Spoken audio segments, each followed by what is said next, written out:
कि आज की इस कहानी को सुनने के बाद आप ये एहसास करेंगे कि हम सब की विपत्तियां, हम सब के दुख बहुत छोटे हैं। और ये कहानी इतनी शानदार है कि अगर आपको ये कहानी समझ में आ गई तो आज के बाद दुनिया की कोई भी विपत्ति आपको हरा नहीं पाएगी। यह सच्ची कहानी शुरू होती है झारखंड राज्य के सरायकेला खरसावा जिले से। एक छोटे से गांव में एक छोटी सी बच्ची की यह कहानी है, जिस बच्ची की शादी महज 12 साल की उम्र में करा दी जाती। इतने छोटी उम्र में शादी सिर्फ इसलिए होती है क्योंकि वो जिस समाज से बिलोंग करती है वहां पे पढ़े लिखे लोग कम होते हैं। एक ऐसा समाज जो सामाजिक और आर्थिक तौर पे उतना विकसित नहीं होता, तो छोटे उम्र में बच्चियों की शादी करा दी जाती है। 12 साल की उम्र में जब इसकी शादी होती है और ये अपने ससुराल पहुंचती है, तो ये लड़की उस मोहल्ले के लिए, उस गांव के लिए सबसे खूबसूरत होती है। ये खुद अपनी कहानी में कहती हैं एक बार कि उनकी खूबसूरती उनके लिए अभिशाप बन गई थी। होता कुछ यूं है कि ये चूंकि बहुत अधिक खूबसूरत होती हैं, तो उनके जो जेठ थे, जो गोतिया लोग थे, जो पड़ोसी थे, उनकी एक बुरी नजर इस महिला पे हमेशा से रहती है। उन लोगों ने कई बार ऐसी कोशिश की कि इसके साथ दुष्कर्म किया जाए, लेकिन वो फेल हुए। एक बार की बात थी कि ये एक तालाब में नहाने पहुंची है और जब वो वहां से निकलती है तो कुछ लोग वहां पहुंच जाते हैं जो इसके साथ दुष्कर्म करने की कोशिश करते हैं, लेकिन ये जोर जोर से चिल्लाने लगती है, फिर जाके ये कैसे भी बच पाती है। लेकिन इन सारी घटनाओं में एक बात हो रही होती है कि वो जो कुछ लोग थे जिनकी बुरी नजर इस महिला के ऊपर होती है, उनके अंदर बदला लेने की एक भावना पैदा हो जाती है और वो लोग सोचते हैं कि इस महिला से कैसे भी बदला लेना है। वो इसके पीछे कहीं ना कहीं कुछ साजिश कर रहे थे, लेकिन इस महिला को कुछ पता नहीं था। उनके बच्चे थे छोटे छोटे, वो इस महिला के पास आते थे, वो कहते थे चाची कुछ खाने को दे दो, और ये बेचारी कुछ ना कुछ खाने को दे देती थी। लेकिन एक दिन सब कुछ सही चल रहा था और फिर कहानी पहुंचती है 1995, यानी शादी के कई वर्षों के बाद। और जब 1995 में 2 सितंबर को एक गोतिया, एक जेठ की बेटी की तबीयत खराब हो जाती है। और जब तबीयत खराब होती है तो सारा इल्जाम इसका इस महिला के माथे पे बढ़ दिया जाता है कि ये डायन है, इसने कुछ जादू टोना किया है, कुछ खिलाया है, जिसके चलते बच्चे की तबीयत खराब है। अब ये बात पूरे गांव में फैलती है और 3 सितंबर 1995 को गांव में एक पंचायत बुलाई जाती है। एक पंचायत बैठती है और वो एक नतीजा सुनाती है, और ये नतीजा काफी हैरान करने वाला होता है क्योंकि पंचायत ये मानती है कि ये महिला डायन है और इसी के चलते बच्चा बीमार है। उसमें 500 रुपए का जुर्माना लगता है। वो महिला डर के मारे कैसे भी पीछा छुड़ाने के लिए वो 500 रुपए जो जुर्माना उस पे लगा था वो उसे दे देती है। उसे लगता है कि 500 रुपए का जुर्माना दे दिया तो अब सब कुछ ठीक हो जाएगा, अब मेरी जिंदगी बढ़िया हो जाएगी और शायद अब ये लोग पीछे नहीं पड़ेंगे। लेकिन जब 4 सितंबर को उसकी बच्ची का, जिसकी बच्ची बीमार थी, उसकी तबीयत ठीक नहीं होती है, तो उस शाम में 40-50 लोग इसके घर में घुस जाते हैं और वो इसके साथ बलात्कार करने की कोशिश करते हैं, रेप करने की इसकी कोशिश करते हैं। वो 40-50 लोग इसे बाहर निकालते हैं, इसके बदन से कपड़े नोच लिए जाते हैं, कपड़े फाड़ दिए जाते हैं और इसे पूरी गांव में घसीटा जाता है, मारा पीटा जाता है। फिर जाके फिर से पंचायत बैठती है और 2 ओझा, 2 तांत्रिक बुलाए जाते हैं और वो कहते हैं कि इस महिला को मानव मल और मूत्र पिलाया जाए, क्योंकि मानव मल और मूत्र पिला देने से डायन, जो अंदर का डायन है, जो उसका प्रभाव है, वो मर जाता है। सारा गांव उस महिला के साथ वहां पे ये सब कुछ देख रहा है और लोग उसे सच में मानव मल मूत्र पिलाने की कोशिश करते हैं। वो महिला इनकार करती है, इसे रोकती है, लेकिन एक तरफ वो होती है और दूसरी तरफ पूरा गांव होता है। वो कैसे भी इसे रोकती है और फिर उसके बदन पे, उसके चेहरे पे ये मल मूत्र पड़ जाता है। बड़ी मुश्किल से वो कैसे भी वहां से भागती है खुद को बचा के, लेकिन अब इसके अपने घर में भी इसे प्रवेश नहीं मिलता। वो अपने 4 बच्चों के साथ उसी रात, क्योंकि कुछ लोग आके उसे कहते हैं कि चाची अगर आप सच में जिंदा रहना चाहती हैं तो यहां से भाग जाइए, क्योंकि ये लोग आपको जिंदा नहीं छोड़ेंगे। वो उसी रात अपने 4 बच्चों को लेकर वहां से भागती है। भागते भागते सबसे पहले वो विधायक के पास पहुंचती है, जो उस वक्त के वहां पे विधायक थे, लेकिन उनसे कोई सहायता नहीं मिलती। उनके लोग कहते हैं कि वो 10 सितंबर को आएंगे। ये महिला कहती है कि तब तक मैं जिंदा ही नहीं रहूंगी, फिर उनके आके क्या होगा, वो क्यों आएंगे। फिर वो वहां से निकलती है, आके कहीं और रुकती है, लेकिन वहां भी डर होता है।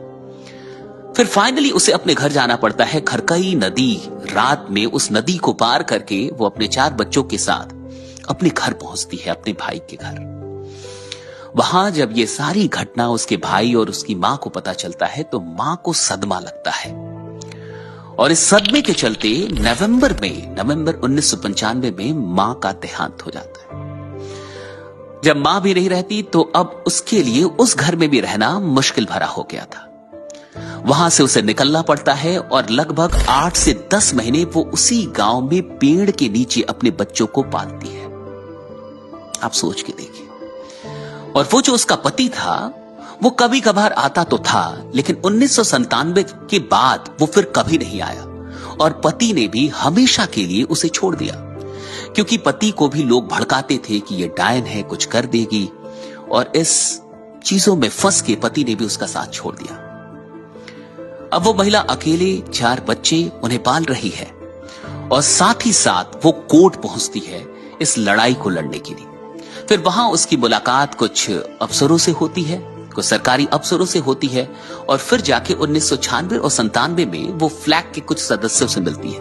फ्लैग एक फ्री लीगल एड कमेटी थी, जो फ्री में लोगों को लीगल जो एडवाइस है वो देती थी, सहायता प्रदान करती थी। उनके सदस्यों से मिलने के बाद इसकी कहानी मीडिया तक पहुंचती है। फिर धीरे धीरे क्षेत्रीय मीडिया में ये खबर बन के निकलती है कि ये सब कुछ हुआ है, और उसके संघर्ष के बारे में लोगों को पता चलता है। फिर ईश्वर की कृपा से ये कहानी धीरे धीरे पहुंच जाती है नेशनल ज्योग्राफिक चैनल के पास, और उन्हें ये कहानी इतना प्रभावित करती है कि वहां से लोग आते हैं और इसके जीवन पे, इसके संघर्ष पे एक डॉक्यूमेंट्री बनाते हैं। फिर और भी लोग जानते हैं। धीरे धीरे ये एक एनजीओ के लोगों से जुड़ जाती है, जिसका नाम था आशा। और ये जो आशा से जब जुड़ती है तब इसे पता चलता है कि कैसे कानून का उपयोग करके ये अंधविश्वास से लड़ सकती है, कैसे वो लोगों को सामाजिक तौर पे बेहतर बना सकती है, और कैसे जो सामाजिक बुराइयां हैं उनके खिलाफ एक अभियान चला सकती है। आशा से मिलने के बाद ये अपने काम को, अपने अभियान को तेज करती है, और ये महिला ठान लेती है कि जो मेरे साथ हुआ है मैं किसी और महिला के साथ नहीं होने दूंगी। और फिर जब भी उसे पता चलता है कि झारखंड में कहीं भी किसी भी महिला को प्रताड़ित किया जा रहा है डायन बता के, वो वहां पहुंच जाती है अपने लोगों के साथ, और ऐसे कई महिलाओं का रेस्क्यू कराती है। आपको जान के हैरानी होगी, इस महिला ने लगभग 127-28 महिलाओं की जिंदगी बचाई, उन्हें रेस्क्यू कराया, जिन्हें मार दिया जाता उनकी जिंदगी बचाई। और इसी तरीके से उसका अभियान आगे बढ़ता है, और भी वो काम करती है, और करीबन 500 महिलाओं की जिंदगी में रोशनी बिखेरती है। उन्हें ना सिर्फ रेस्क्यू कराती है बल्कि उन्हें स्वरोजगार से जोड़ती है। उन्हें सिलाई, बुनाई, हस्तकला, शिल्पकला, ऐसे और भी कई कामों की ट्रेनिंग दी जाती है, और उनकी जिंदगी को बेहतर बनाने का यह काम महिला करती है।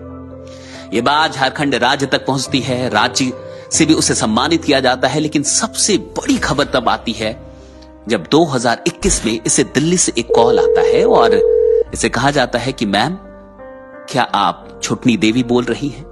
ये बोलती हां जी, आपका नाम सेलेक्ट किया गया है पद्मश्री के लिए। और 2021 में भारत सरकार छुटनी देवी को पद्मश्री देती है।